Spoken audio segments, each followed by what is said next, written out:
then outside with a friend, we decided to go for a walk after brunch on this fine Sunday, and we just froze basically. This November is so cold.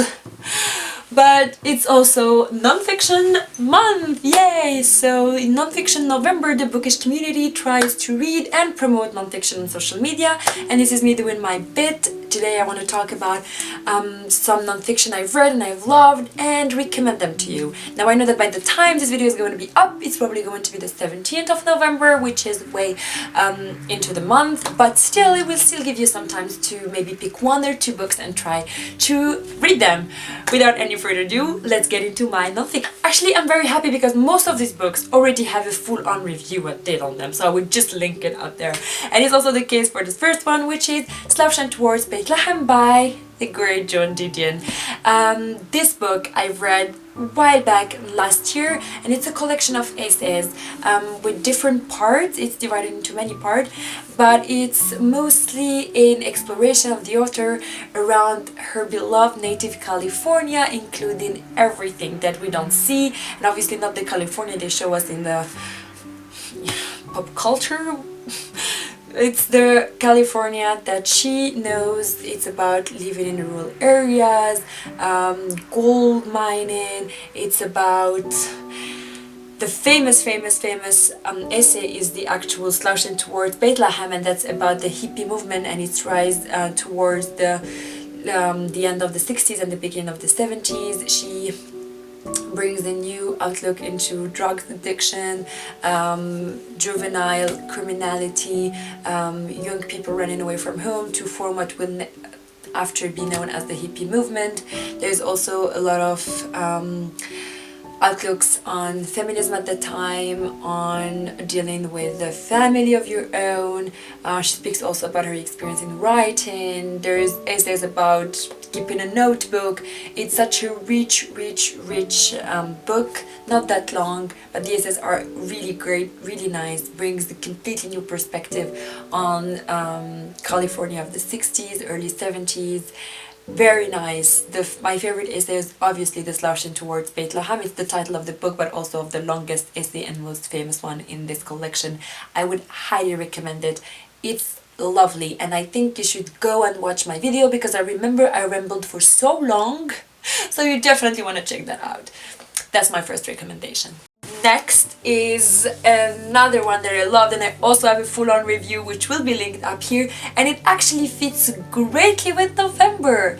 That book is Stasi Stories from Behind the Berlin Wall by Anna Fender. We celebrated the fall of the Berlin Wall this month, and I think this fits perfectly. Anna Fender is an Australian reporter and journalist who's been living in Germany for a while, but then she comes back and tries to investigate the lives of people who were living in what was Eastern Germany before the wall falls. So she goes and meets with a wide range of people, from normal citizens of the Democratic German Republic, which was Eastern Germany, to actual member of the Stasi, which was the secret services of the GDR. And I think it's a wonderful written book and an absolute little jewel and added value, because we really get to have an entire view about how people were living somewhere that was so closed into everything. And I think that these people coming out and telling their stories, and you sitting and having the privilege to read these stories through the beautiful work of Anna Fender was amazing. I have a full-on review of it that you can go and again watch me ramble if you like, but I would highly recommend it. It's so informative, so personally also reads a bit like a travel diary, because as she goes and meets these people in Germany, she's also talking about her being in Germany at that time, where obviously Berlin is one Berlin and part of one Germany, but still I loved it. As you can see, learned so much. I learned so much about Eastern Germany and about the Western world and the separation and all that post-World War II drill. I loved it, and I would highly recommend it. Next is a very tiny, small little book, very lovely written, and that is Dear Udril, a Feminist Manifesto in 13 Suggestions by Chimamanda Ngozi Adichie. The author is famous for her TED Talk, We Should All Be Feminists, and this is a little book she wrote after a friend of hers approached her and asked her, Adichie, how can I raise my daughter to be a feminist? And we live in a world where this concept of feminism is subject to a lot of stigma, and there's a lot of stigma around it.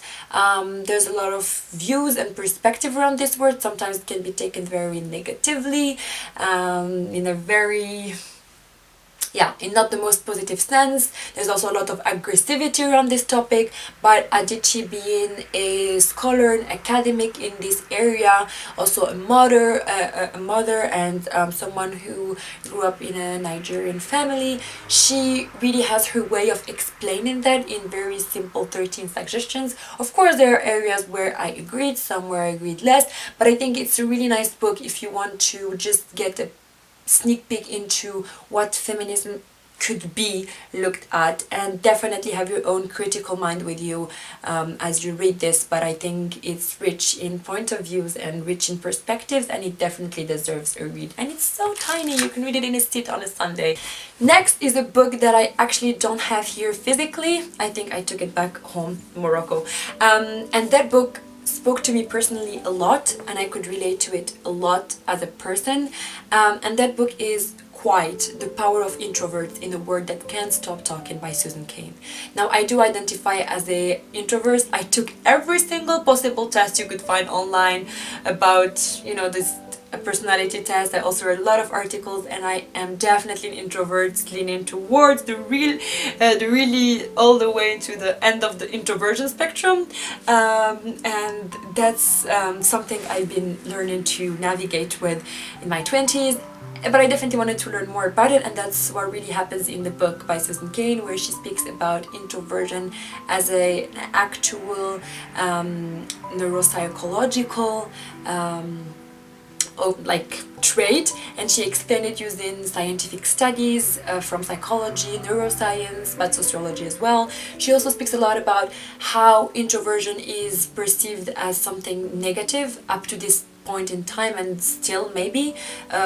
We were always taught to speak a lot, be outspoken since kindergarten, work in groups, speak to people, make friends in college, be part of clubs, go to parties, socialize, know people, network, all of those things that sounds already so draining to me just saying them. And she, being a heavy introvert but also a corporate lawyer and a Harvard and Yale graduate, she really speaks about her experience navigating through this area, which is highly just, it would basically drain her all the time being an introvert. But what she speaks about here is that how you can use your power as an introvert to also bring your contribution into areas of the world your own way, and how introverts have powers that we don't necessarily use because we always try to make them extrovert instead of actually using their potential. And I just loved it. It's in times I felt that it focused a lot more on corporate life or introversion in a corporate setting, and it could have done more, but overall it has great case studies, great real life examples, and you read it and you really try to understand who you are as a person, and if you identify as an introvert or not, that would be a great read for you. I left the best for the end. These two books are literally my two favorite books ever. But they're also non-fiction, and they definitely deserve their spot in this pile, and I think you should read them. No question. The first one in this two is A Moveable Feast by Ernest Hemingway. I also have a full review on that book, which I will leave linked here, and I think you should really go and watch it if you want more details. But just in short, this is a collection of essays, but also a memoir of the author, documenting the lives, the years he lived in Paris in the roaring 20s. I mean, this book is everything I ever look for in literature. It's beautiful. It's beautifully depicting Paris, picturing Paris, the literary life in Paris. Hemingway, Ezra Pound, Scott Fitzgerald, all of these great authors living there, writing. There's so much in the process of writing, the process of being alone, of the process of enjoying one's own company in a city or discovering a city, so much on relationship with his partner, so much on his relationship with other authors, everything. If you love books, and if you love nicely, simply, beautifully written books, and if you love traveling, and if you love learning about writers writing, you would love this book. It is one of my favorite books ever. Yeah, it's like in my top 3. So highly recommend it. Please read it. And finally, is probably my favorite book ever in the entire world. Me. And that book is Just Kids by Patti Smith. There is a video of me talking about this one and crying. There's an actual clip of me as I cry as I read this. You know, when I look at it sometimes I'm like, but how on earth, like, you know, I see it and I'm like, it's great, but like it's such a random topic. Actually, really, it is a random, it really speaks about it's like such a random topic and it's such a random place and time, and I'm like, it's the writing, like writers can do magic. This is the memoir of Patti Smith. If you don't know Patti Smith, she's actually a rock singer and performer, a poet and a writer, and she speaks about her life in the early 70s in New York City, when she just moved from a super small town in Pennsylvania to New York City to just try and make her art known to the world, meet artists, learn from artists, and of course we all know New York around this time. It's everything and everything. This is so great on so many levels. I'm just like, how can a single human produce a piece like this? It also speaks about her life with the artist Robert. I always get his name very wrong. Yeah, I think I'm not gonna get the name right. Yeah, Robert Metro. Okay, we're just not gonna try to do it, but it's Robert something.